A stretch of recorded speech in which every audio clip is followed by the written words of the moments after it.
Assalamualaikum warahmatullahi wabarakatuh. Waalaikumsalam warahmatullahi wabarakatuh. Alhamdulillahi rabbil alamin. Wa bihi nasta'inu ala umurina waddin. Wassalatu wassalamun asrafil minal anbiya'i wal mursalin wa ala alihi wa sahbihi ajmain. Amma ba'du. Para bapak dan para ibu dan para saudara-saudara yang saya hormati, para tokoh-tokoh masyarakat yang saya hormati, para alim ulama yang saya hormati, budi syukur alhamdulillah Allah telah melimpahkan rahmatnya dan hidayahnya kepada kita semua, dikasih kesehatan dan umur panjang sehingga kita bisa berkumpul, bertatap muka atau bermuajahah pada malam hari ini. Marilah kita bersama-sama bersolawat serta salam kepada junjungan Nabi kita Muhammad sallallahu alaihi wasallam. Marilah kita tingkatkan keimanan kita, ketakwaan kita kepada Allah Subhanahu wa taala. Marilah kita bersama-sama pada malam hari ini kita mengucapkan budi syukur alhamdulillah. Karena pada malam hari ini cuacanya terang benderang. Tidak ada halangan suatu apapun. Tapi kita semua ini bila memiliki iman pasti bisa menghadiri di dalam jamiah tahlil ini. Bila umat manusianya tidak memiliki iman, tidak memiliki keyakinan, pasti tidak akan hadir pada malam hari ini di dalam jamiah tahlil ini di rumahnya Bapak Us. Kita semua ini umat manusia bila memiliki iman, memiliki keyakinan, pasti ingin menghadiri di dalam jamiah tahlil ini. Pada malam hari ini kita semua ini mendapatkan barokah semua. Barokah itu ada yang kenikmatan, ada yang kesusahan.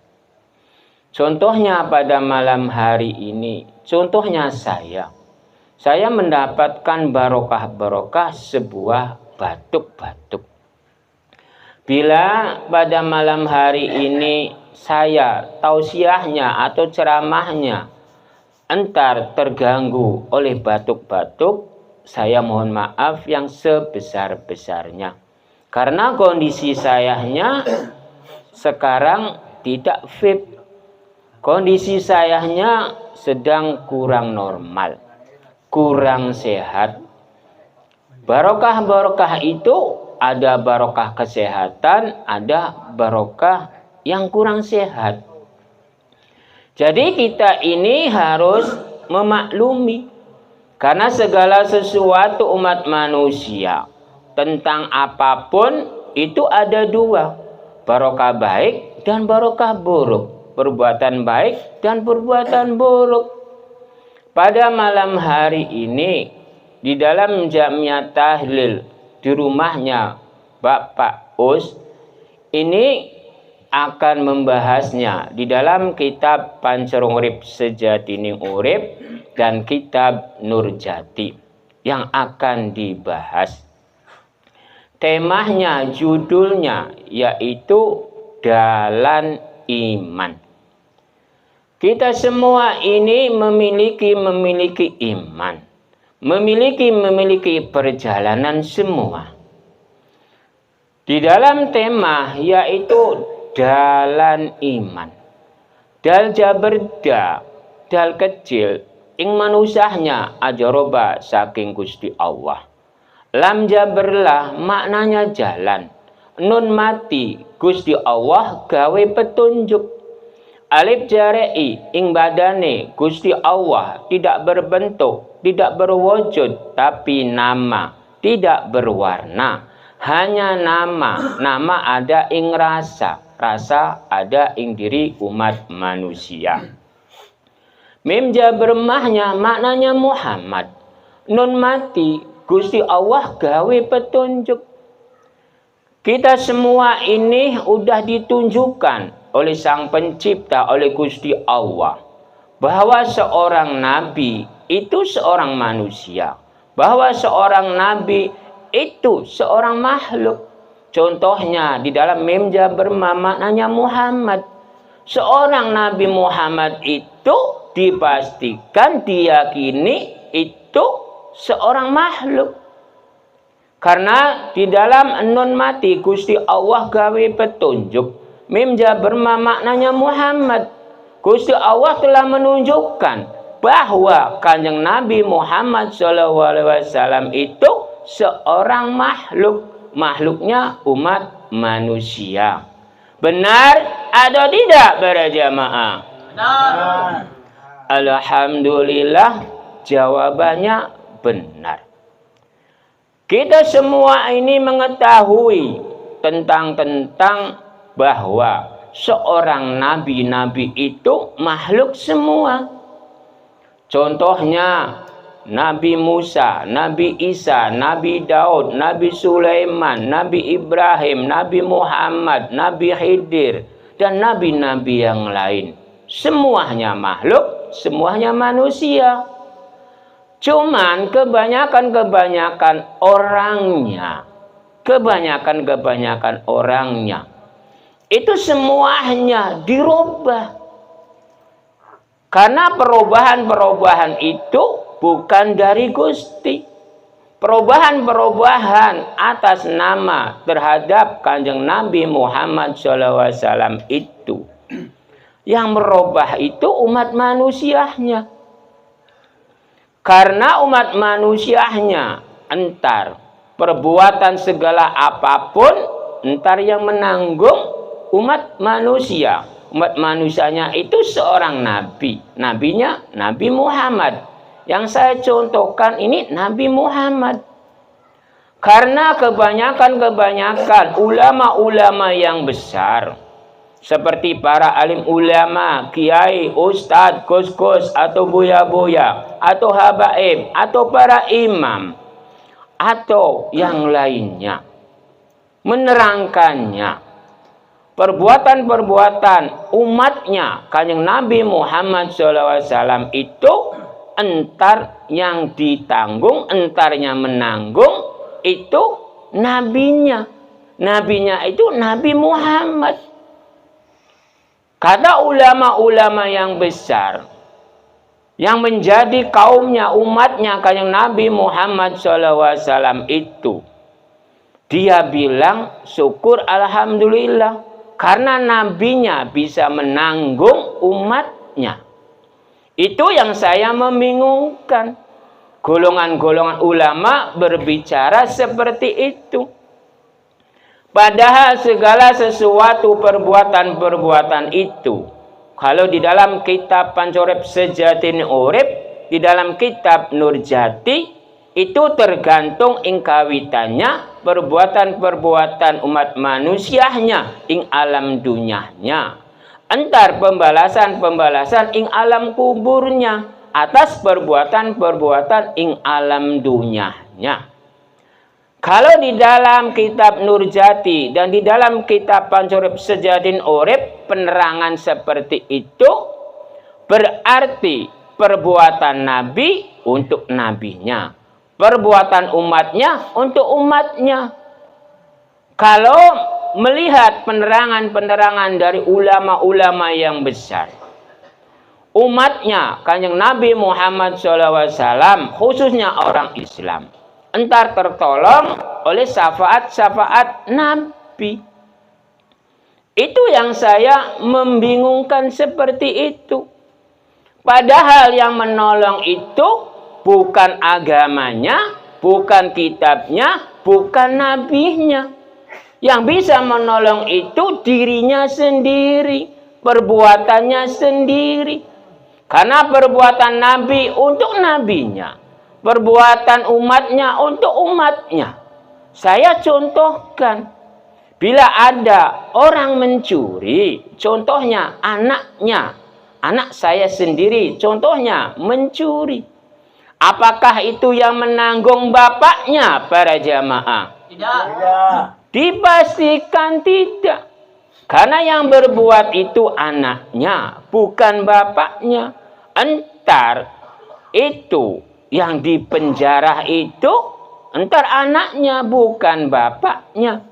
Yang saya membingungkannya, yang berbuat kesalahan-kesalahan itu umatnya. Tapi yang menanggung beban itu nabinya. Yang saya membingungkan. Karena makna syafaat-syafaat itu maknanya permohonan, bukan menanggung beban. Karena syafaat-syafaat itu maknanya permohonan-permohonan Nabi terhadap Gustinya. Jadi kita semua ini sebagai umatnya. Jadi permohonan-permohonannya jangan meminta syafaat-syafaat nabinya. Memintanya langsung dari Gustinya. Permohonan-permohonan umat manusia itu langsung ke Gustinya. Jangan ke nabinya. Memintanya ridho-ridho dari Gusti Allah.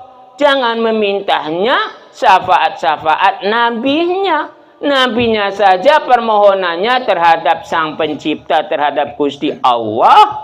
Lah, kok kitanya memintanya syafaat nabi?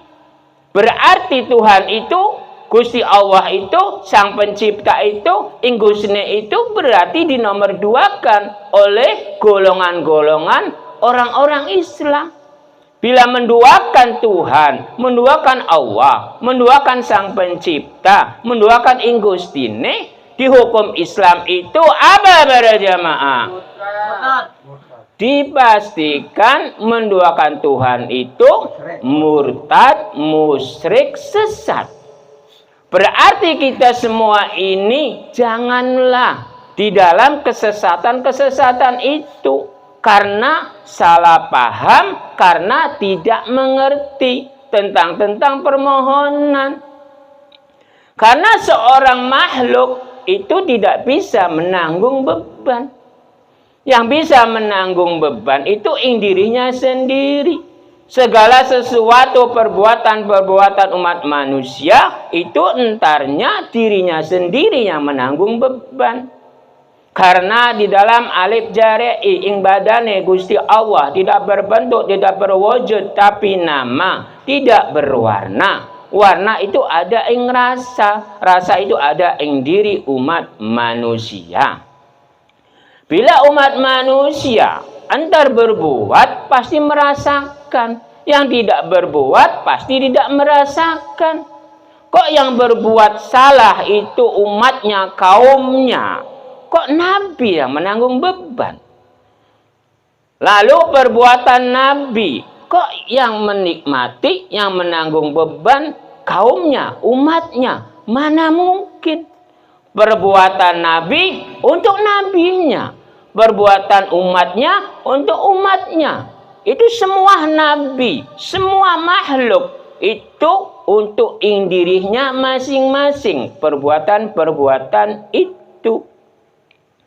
Karena segala sesuatu perbuatan-perbuatan umat manusia itu kadang-kadang salah menafsirkan, kadang-kadang salah jalan umat manusianya itu. Karena segala sesuatu umat manusia di dalam dal jaberda, dal kecil, itu ing manusianya ajaroba saking Gusti Allah. Lalu dal besar, dal jaberda, ing manusianya ajaroba saking datnya Gusti Allah. Jadi kita semua ini harus berjalan terhadap Gusti Allah. Karena segala sesuatu umat manusia yang kebanyakannya mengakunya yang dipuji, yang dipuja adalah Gusti Allah. Tapi real nyatanya di dalam perjalanan umat manusia, kebanyakannya Tuhan umat manusia itu adalah duit. Tuhan manusia hidup itu adalah Gusti. Itu di dalam kitab Pancung Urip Sejatining Urip. Urip umat manusia ing alam rahim kang nguripi itu adalah Gusti Allah, adalah ing Gustine. Lalu keluar ke alam rahim, hidup di dalam dunia. Yang menguripi itu siapa para jamaah? Dipastikan kedua orang tuanya. Yang menghidupkan di dalam perjalanan-perjalanan, menghidupkan anaknya di dalam alam dunia ini. Umat manusianya itu selalu memujinya, memujahnya. Kebanyakan itu terhadap duit, terhadap uang. Karena segala sesuatu umat manusia itu ada dua unsur. Ada yang mempertuhankan duit, ada umat manusia urip itu Gusti. Jadi di dalam penerangan-penerangan di dalam kitab Pancering Urip, kang gawe urip ing alam rahim itu Gusti, kang nguripi umat manusia udah lahir ing alam dunia itu umat manusia, bukan Gusti Allah. Di dalam nguripi ing alam dunia umat manusia itu yang dipuji, yang dipuja siang malam itu adalah duit, bukan Gusti. Kebanyakannya dia bilang saya memuji Gusti, tapi real nyatanya perjalanan umat manusia yang dipuji, yang dipuja itu adalah duit. Ingin beli susu pakai duit tidak para jamaah? Ingin beli makanan pakai duit tidak para jamaah? Ingin menjadi jabatan seperti Pak Kuwo, ingin jadi duit tidak para jamaah? Semuanya pakai duit. Ingin jadi menteri, ingin jadi presiden, ingin jadi gubernur, bupati, semuanya pakai duit. Entar umat manusia itu bilangnya bila jadi, contohnya jadi gubernur atau bupati atau kepala desa, saya jadi ini karena duit, bukan karena Gusti. Itu saya contohkan seperti itu supaya paham, jangan salah paham. Tuhan umat manusia itu kebanyakannya duit. Yang dipuja, yang dipuji duit. Karena hidup di dalam dunia ini adalah duit Tuhannya. Ingin beli rumah, duit. Ingin beli kendaraan, duit. Ingin beli bakso, duit. Ingin beli mie ayam, duit. Ada enggak beli motor lalu dia bilang saya beli motor ini dari Gusti? Enggak ada. Semuanya pakai duit. Ingin jadi orang besar, duit. Ingin membesarkan orang, duit. Jadi kita semua ini harus berhati-hati di dalam ucapan-ucapan saya. Karena ucapan-ucapan umat manusia itu bisa terbolak-balik. Jangan salah paham, jangan gagal paham. Saya ceramah seperti ini, Tuhan umat manusia itu duit, entar dibilang sesat. Sesatnya di mana? Yang sesat itu ucapan-ucapan manusia. Saya berbicara seperti ini real dan nyata. Umat manusia hidup di dalam dunia itu semuanya serba duit. Jabatan duit, semuanya duit. Contohnya membeli motor, membeli mobil, dan membeli bakso. Jarang yang bilang saya mendapatkan bakso ini dari Gusti. Jarang. Paling saya membeli bakso 10.000, ya pakai duit, bukan pakai Gusti. Benar tidak para jamaah? Benar. Itulah Tuhan umat manusia itu duit. Karena umat manusia itu siang malam bekerja, siang malam merantau di negeri orang. Itu semuanya yang dicari itu duit, bukan Tuhan. Jadi saya ceramah seperti ini jangan salah paham, jangan gagal paham, lalu langsung bilang kamu sesat Pak Ustadz. Di dalam ceramah sesatnya di mana? Saya real nyata. Semua umat manusia itu mempertuhankannya itu harta benda, mempertuhankan itu duit semua. Bisa hidup karena duit. Bila tidak memiliki duit ya tidak makan. Karena membeli makanan harus pakai duit. Ingin keinginan pakai duit, ingin kesenangan pakai duit, ingin beli pulau atau villa semuanya duit. Itu di dalam kitab Pansorep Sejatining Urip. Lalu kitab Nurjati juga sama seperti itu penerangannya. Kalau umat manusianya memegangnya, dalja berda ing manusianya ajoroba saking Gusti Allah di dalam dal kecil, dalja berdahnya ing manusianya ajoroba saking datnya Gusti Allah dal besar. Berarti umat manusianya itu memiliki rasa hidup. Karena umat manusianya itu ada dua unsur. Tuhan manusia ada duit, Tuhan manusia urip itu Gusti.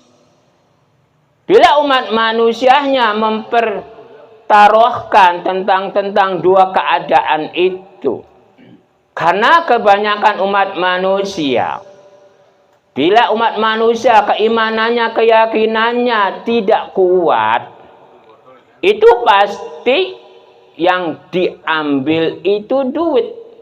Contohnya seorang menteri, contohnya seorang dewan, contohnya seorang kepala desa atau bupati atau gubernur. Bila dia memiliki manusia uripnya itu dari Gusti, entar dia itu tidak memilih duit, memilikinya rasa hidup, tidak mau korupsi. Tapi kalau umat manusianya memilihnya Tuhannya duit, entar umat manusia itu melakukan korupsi. Benar atau tidak para jamaah? Benar. Dipastikan benar. Karena di dalam kitab Nurjati dan kitab Pansorep Sejatining Urip, umat manusianya itu hidup ada di dua alam. Hidup di dalam dua alam itu apa-apa para jamaah? Alam rahim dan alam dunia. Alhamdulillah ada yang menjawab alam rahim dan alam dunia. Jadi kita semua ini hidup itu ada dua alam, yaitu alam rahim dan alam dunia. Yang pertama kali hidup umat manusia itu yang menghidupkan kang gawe urip itu siapa para jamaah? Dipastikan Gusti Allah, jangan kedua orang tua. Kalau umat manusianya udah lahir di dalam dunia, lalu yang menguripi itu siapa para jamaah? Dipastikan kedua orang tuanya. Karena umat manusia di dalam dunia ini ada bagian-bagiannya. Kang gawe urip itu Gusti Allah atau Gusti atau Sang Pencipta atau Tuhannya. Yang membuat urip umat manusia itu tergantung umat manusianya, tergantung kedua orang tuanya. Karena segala sesuatu Sang Pencipta itu pisahnya itu seperti apa para jamaah? Kan bingung. Ya, Sang Pencipta itu pisahnya yaitu penentuan urip, penentuan mati, penentuan nikmat, penentuan sengsara, dan menciptakan makhluk dan menciptakan alam semesta dan seisinya. Kalau tentang di dalam lam jaber lamaknya jalan, nun mati Gusti Allah gawe petunjuk. Segala sesuatu perjalanan-perjalanan makhluk-makhluknya tergantung perjalanan-perjalanan umat manusianya, perjalanan-perjalanan seorang nabinya. Semuanya itu terserah umat manusianya, terserah makhluk-makhluknya, terserah nabi-nabinya.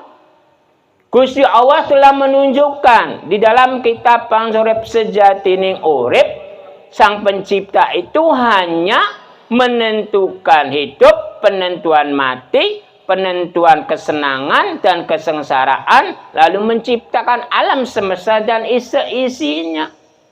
Alam semesta ini dipasrahkan untuk umat manusia. Umat manusia itu terserah berbuat apa. Apakah yang baik, apakah yang buruk, apakah yang abang, apakah yang hijau. Cuman umat manusianya kadang-kadang yang cepat tergoda itu yang merah-merah. Benar tidak para jamaah? Dipastikan benar. Kalau seorang lelaki pasti cepat tergodanya ya di dalam kepundung abang. Kepundung abang itu siapa para jamaah? Ada yang bilang duit, ada yang cewek. Umat manusianya itu yang paling berat umat manusia di dalam godaan-godaan itu yaitu kepundung abang. Bila umat manusianya itu dipastikan kalau berhadapan dengan kepundung abang sepiro kuate imane, kalau bahasa Cirebon itu kadang-kadang umat manusianya itu kadang-kadang limbung. Ada yang kuat, ada yang tidak kalau menghadapi kepundung abang. Karena kepundung abang itu ada magnet-magnetnya.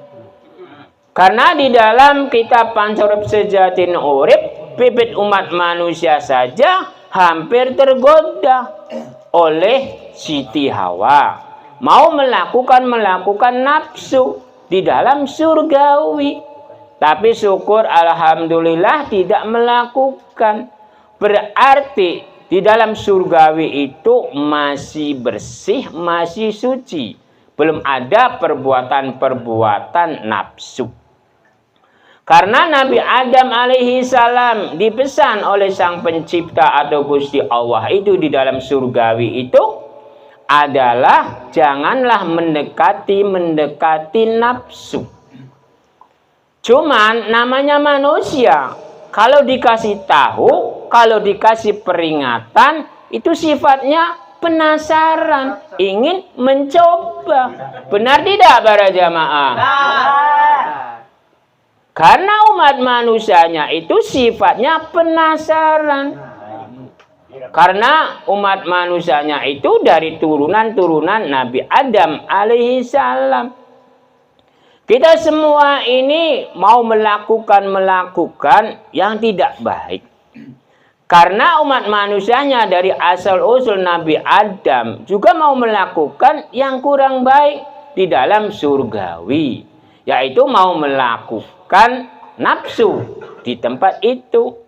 Tapi kalau golongan-golongan ulama-ulama yang besar, dia bilang memakan buah huldi. Tapi kalau di dalam kitab Nurjati, kitab Pangsurip Sejatining Urip, bukan seperti itu. Buah itu perbuatan Hul itu ucapan, diku dibuktikan. Karena Nabi Adam alaihi salam melanggar, mau melakukan nafsu di dalam surgawi itu, lalu Nabi Adam itu dihentak oleh Gusti Allah, oleh Sang Pencipta. Hai Adam, janganlah melakukan nafsu di tempat ini. Nabi Adam itu terengah di tenggorokan, timbullah memanik. Lalu umat manusianya, Siti Hawanya terhentak di dadanya, lalu timbullah buah dada. Lalu umat manusianya, namanya Nabi Adam alaihi salam dan Siti Hawa, itu dikeluarkan dari surgawi, lalu dipasrahi alam dunia ini dan seisinya untuk Nabi Adam dan Siti Hawa dan turunan-turunannya.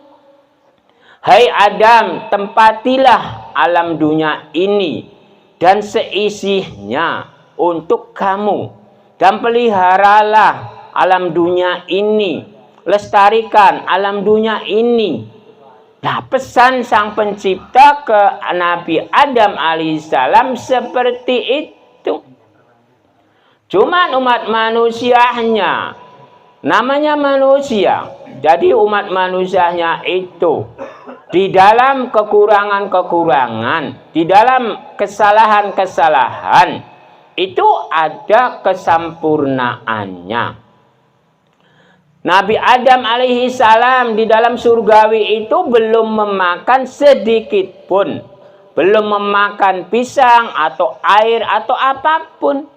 Karena bentuk wujudnya itu belum sempurna, belum ada memanik, belum ada tenggorokan, belum ada buah dada. Lalu kesalahan, mau melakukan nafsu, barulah ada memanik, barulah ada buah dada. Baru timbul memanik dan buah dada, langsung disuruh keluar dari surgawi. Berarti di dalam surgawi itu belum ada yang pernah memakan sedikit pun siapapun. Bibit umat manusia pun belum memakan sedikit pun. Bila ada orang yang bilang bahwa di surgawi ini ada makanan ini itu, ada midadari, lah itu bohong besar. Karena apa? Bila di dalam surgawi itu ada midadari, buat apa Nabi Adam alaihissalam meminta pendamping terhadap Gusti untuk menciptakan Siti Hawa? Itu penegasan-penegasan di dalam kitab Pansorep Sejatin Urip dan kitab Nurjati seperti itu. Di dalam surgawi itu belum ada yang tahu tentang makanan-makanan apapun. Umat manusia titelnya Nabi belum ada. Cuman zaman-zaman sekarang seorang manusia biasa, seorang ulama-ulama yang besar, kiai, ustadz, gus-gus, atau buya-buya, atau habaib, atau para imam, berani menyatakan, di dalam surga ini ada anggur, ada apel, ada ayam panggang, ntar ada 70 midadari. Kesana pun belum, mendekati belum, udah berbicara. Kalau ditanya, tahu tidak? Dari mana tahu? Dari kitab. Nah, kitabnya itu ciptaan siapa? Ciptaan umat manusia. Lah kalau kitab itu menceritakan tentang itu, apakah yang berbicara itu kitabnya? Apakah yang berbicara itu umat manusianya para jamaah? Dipastikan umat manusia. Kalau dipertanyakan, kalau dijawab, kata kitab. Berarti ucapan-ucapan umat manusianya itu tidak bertanggung jawab. Kitabnya tidak berbicara. Yang berbicara itu dirinya. Ya harus bertanggung jawab tentang ucapannya. Kalau ditanya, di surga itu ada apa? Ya bilang aja. Yang belum ke sana, belum tahu, ya tidak tahu. Jangan kata kitab. Kalau kata kitab, kalau di surgawi itu Entar lelaki dipapak dengan 70 bidadari. Yang saya membingungkan seperti itu. Kalau perempuannya entar dipapak dengan siapa? Midadara, Arjuna. Ya saya bingung. Ulama-ulama zaman-zaman sekarang tidak tahu, tapi tahu bilangnya. Kalau ditanyakan kata kitab, ya saya membingungkan. Yang berbicara dirinya bukan kitab. Zaman-zaman sekarang saya tidak menyalah-nyalahkan, cuman saya meluruskan. Karena di dalam perbuatan-perbuatan itu yang membenarkan itu bukan agama. Yang membenarkan itu bukan kitab. Yang membenarkan itu bukan nabi. Yang membenarkan itu adalah perbuatan-perbuatan umat manusianya. Bila berbuat benar, ya pasti benar. Bila berbuat salah, ya pasti salah. Karena segala sesuatu umat manusia tentang kebaikan, tentang keburukan, itu adanya di mana para jamaah? Dipastikan adanya di perbuatan, bukan adanya di agama, bukan adanya di kitab, bukan adanya di nabi, bukan adanya di Quran hadis. Kebenaran-kebenaran umat manusia itu adanya dirinya sendiri. Saya mempertegaskan seperti itu.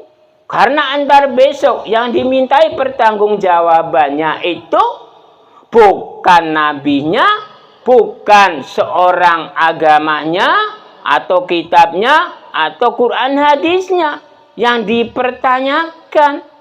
Antar yang dipertanyakan itu adalah perbuatan-perbuatan umat manusianya. Karena di dalam kitab Nur Jati, nur itu cahaya jadi diri umat manusia. Tergantung cahaya jadi diri umat manusianya, perbuatan-perbuatannya. Kunci umat manusia di dalam dunia ini sebenarnya surga itu ada di dalam dunia. Neraka itu ada di dalam dunia. Karena semuanya, segala-galanya itu yang asli adanya di dalam dunia. Jadi kita semua ini entar besok itu adalah fotokopiannya. Karena yang merasakan nikmat adalah di dalam dunia. Merasakan sengsara adanya di dalam dunia. Jadi kita semua ini di dalam perjalanan umat manusia. Di dalam lam jaberlah maknanya jalan, lam mati Gusti Allah gawe dalan. Kita semua ini hidup di dalam perjalanan yang dibuat oleh Sang Pencipta. Sang Pencipta itu udah mengasih jalan. Jalannya udah lama di dalam tausiah-tausiahnya, jadi saya cukupkan. Karena hidangan-hidangan ini udah menantikan. Benar atau tidak para jamaah? Dipastikan benar. Karena kita semua ini udah lama menunggu. Di dalam tausiah-tausiah pada malam hari ini, saya temanya, judulnya yaitu Dalan Iman. Jadi dalan iman ini saya mengasih pengetahuan-pengetahuan. Jadi jangan penafsirannya gagal paham. Lalu saya tausiah seperti ini langsung dibilang salah. Langsung dibilang tidak benar. Kalau kurang paham, pertanyakan saja terhadap saya yang ceramahnya. Langsung saya siap mempertanggungjawabkannya. Tuhan umat manusianya itu adalah uang, adalah duit. Itu real nyata. Karena umat manusianya kebanyakannya mempertuhankannya itu adalah harta benda, adalah duit. Siang malam mencarinya duit. Kerja merantau di sana sini duit. Membesarkan anak, istri, menyekolahkan, memondokkan, itu segala sesuatu adalah duit. Bukan Gusti. Kalau Gusti itu hanya cuman penentuan urip, penentuan mati, penentuan kenikmatan dan penentuan kesengsaraan. Hanya itu Gusti. Setelah menciptakan alam dunia dan seisinya. Jadi saya ceramah seperti ini, jangan gagal paham, jangan salah paham. Ntar saya dibilang disesat-sesatkan. Saya sesatnya letaknya di mana, saya siap untuk menjawabnya. Bila ada kekurangan, ya saya mohon maaf. Bila bermanfaat, ya syukur alhamdulillah. Karena saya hanya mengasih pengetahuan-pengetahuan pada malam hari ini. Karena saya beda dari yang lain-lainnya. Kalau yang lain itu, kalau tentang tausiah atau ceramah, itu yang diutamakan halal, haram, pahala sekian, dosa sekian. Kalau saya hanya tingkah laku, perilaku. Karena segala sesuatu perbuatan-perbuatan umat manusianya itu tergantung kitab Nur Jati. Nur itu cahaya, jadi diri umat manusia. Tergantung cahaya jadi diri umat manusianya. Tergantung perjalanannya, tergantung perbuatannya. Bila perbuatan baik ya pasti baik, bila perbuatan buruk ya pasti buruk. Saya ceramah pada malam hari ini, bila bermanfaat ya syukur alhamdulillah, bila kurang bermanfaat ya saya jayanya. Ini namanya manusia. Manusia itu pasti ada kelebihan, pasti ada kekurangan. Bila ada kekurangan ya saya mohon maaf yang sebesar-besarnya. Cukup sekian saja tausiah pada malam hari ini. Ilahi taufiq wal hidayah. Wassalamualaikum warahmatullahi wabarakatuh. Waalaikumsalam warahmatullahi wabarakatuh.